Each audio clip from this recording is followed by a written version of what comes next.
Jesus explains, the monster of avarice. You remain demon fodder until, in Satan's plan to stop Trump. Claire began, the Lord bless you, dear heart dwellers. Well, I have a confession to make. I want to say first of all that there is so much hope for you who feel the most unworthy of the Lord. I say that because when you see who I truly am, with my real character flaws, you know you can do better. So I fell by focusing on outer beauty rather than the inner beauty of my relationship with Jesus. And in those situations, I always lose. I gave in to the temptation to spend time and energy on a piece of clothing, and anytime I focus on externals, I feed that internal monster of acquisition, which never has enough. I feed it with whatever it wants, and it demands more. It takes up my heart, my thoughts, my time, and I lose that time with Jesus. What sweetness could have been mine if only He was in my heart, rather than all these other things covering Him up. So I came into prayer very discouraged, because Jesus had convicted me of avarice and pride again. Claire, do not give up this fight. We can conquer this and translate your heart totally over to me. You are not without hope, as you imagine. Lord, it seems like a struggle that will never end. Like the dream I had about the panther, I never knew if he was totally dead or not, because he kept coming up, even after a long period of time. It is a lifelong challenge. The sooner you conquer it, the freer you will be. But Lord, I love beauty and beautiful things.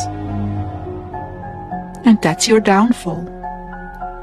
Forgive me, Lord, but didn't you make beauty for us to enjoy? Yes, but when it distracts you away from me, it becomes an idol. To you, looking for the right color of a piece of clothing is more exciting than coming to heaven with me, and that's the honest truth, or you would come more often. Oh wow, he's really right. How can I change that, Lord? Don't let your flesh win. Rechannel that desire into heavenly things. Ask to experience and feel heavenly things, and continue choosing heaven over the carnal things.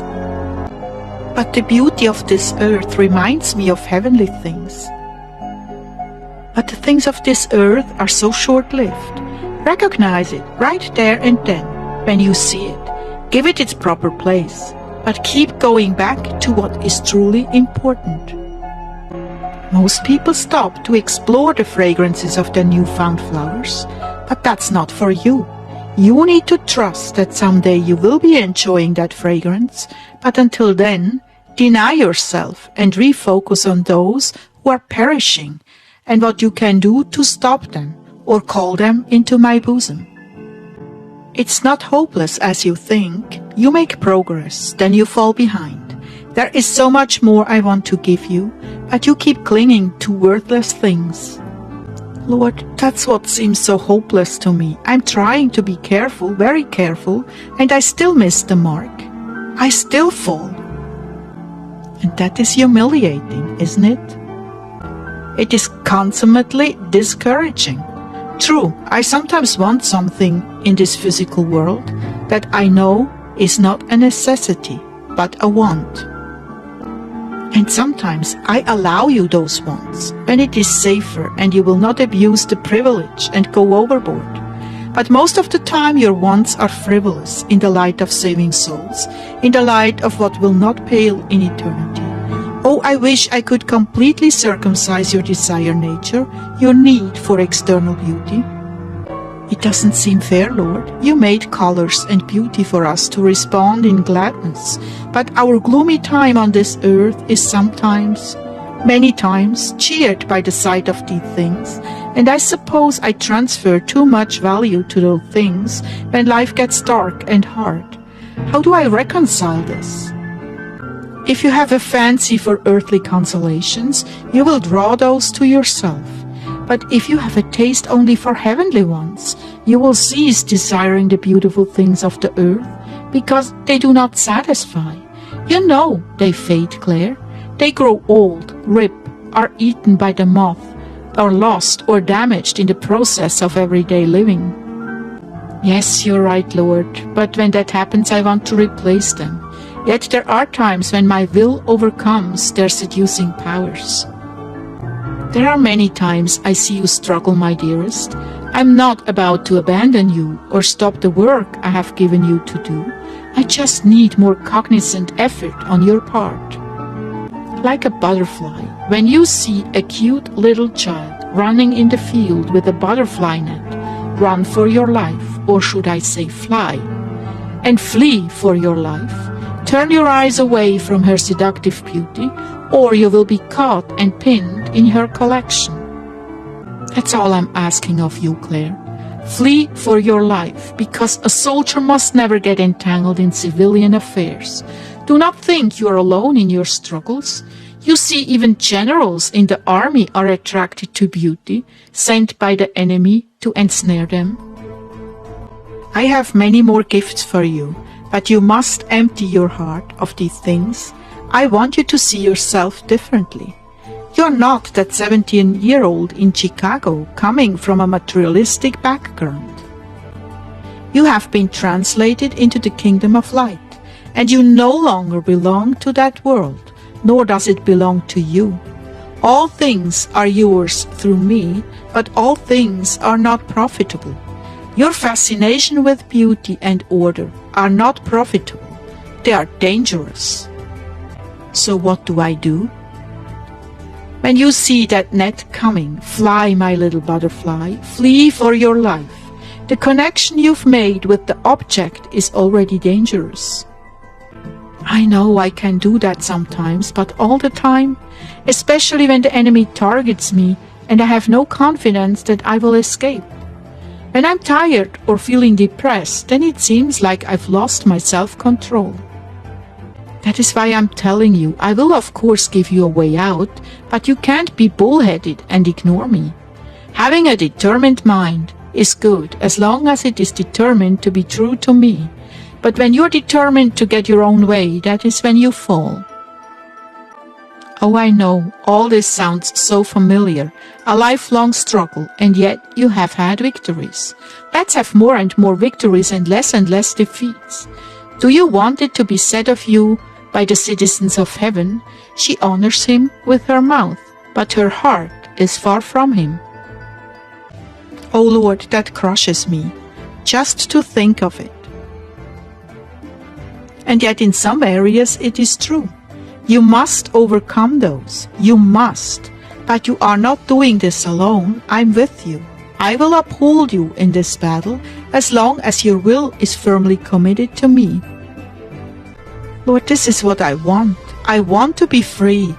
No longer in bondage to these things, yet I can feel the corruption in my heart tugging at me. Jesus, I'm weak, but you can make me stronger. I see the resolve. Even though it is a bit shaky, it is there. Reach out and take my hand and allow me to navigate you around these deadly reefs. And to all of you, my dear brides, I say, everything good on earth is to be enjoyed, but not all things are profitable for your souls. It is when people become decadent, wanting more luxuries and beauty, that they fall away from me into sin. Some of you have been raised in such an environment, but have no attachment to it. You can live with make-do clothing and equipment. But those of you who have grown accustomed to nice things and have scorn and contempt for second best, if you do not master your lust for things, it will be your undoing. How many times do you want to circle that mountain in the desert? This is the season Satan uses to draw you away from me and into the shopping malls and internet stores. These demons that have been loosed are powerful and know your weaknesses. They know your buttons, your likes and your dislikes, and they know just how to push them. Every time you give in to the impulse, you grow weaker and they grow stronger in their influence and control over you. There is only so much room in your hearts, my people. You can fill it with beautiful things from the world or fill it with me. Ultimately, this decision is yours, and I will inspire and aid you in avoiding these traps if you will be diligent in calling for my help when you are most tempted. Just give me a few moments, call for help, and give me 10 minutes, and see if I don't root the enemy from tempting you. You will find out that if you give in to this, when you bring home whatever you bought, you will begin to feel compunction, and the object will seem almost worthless to you. Or you will grow bored with it and say to yourself, "This isn't what I wanted. What was such a big deal when I just had to have it?" I'll answer that for you. You were tortured and inflamed with a demon of lust for that item. All these attributes of the object you so desired were inflamed by this demon, so you just had to have it or something just like it. The color, the texture, its usefulness, the fragrance, the shape and size, the price, how rare it is. Everything you admire about the item is torched into you just as surely as if someone had taken a blowtorch to you, and so you wanted it. You wanted it really badly. You found all kinds of rationalizations about why you had to have it. All the while the demon is smiling and agreeing with you, while he turns up the heat until you get it. Then after you get it, you think to yourself, "This is so perfect for me, I should just get 1 or maybe 2 or 3 more before they are all gone." Then you get home, and after a few minutes or a few days, all those things you were feeling are gone. What happened? "But I wanted it so badly," you ask yourself. My people, I'm revealing to you the tactics of the enemy and how your money vaporizes around this time of the year. I'm telling you, dear ones, the demons are so thick and so hell-bent on getting their way with you, you will fight with this lust every day of your lives until you finally say, "No more," and put your foot down. Until you value my company over anything you could ever want from this world, you will be demon fodder. It's up to you now. Forewarned is forearmed. You may think I'm exaggerating or that Claire is taking poetic license, but she's not. I'm giving it to you straight. You are in an all-out war to deprive you of the sweet intimacy of my company, to cause such guilt in you that you can't face me because you know you overspent, or to cause you to have to give up precious time in order to get a job to pay for what you bought. And then you are so preoccupied with the pleasures and things of this world that you lose your taste for intimacy with me in favor of your new toys.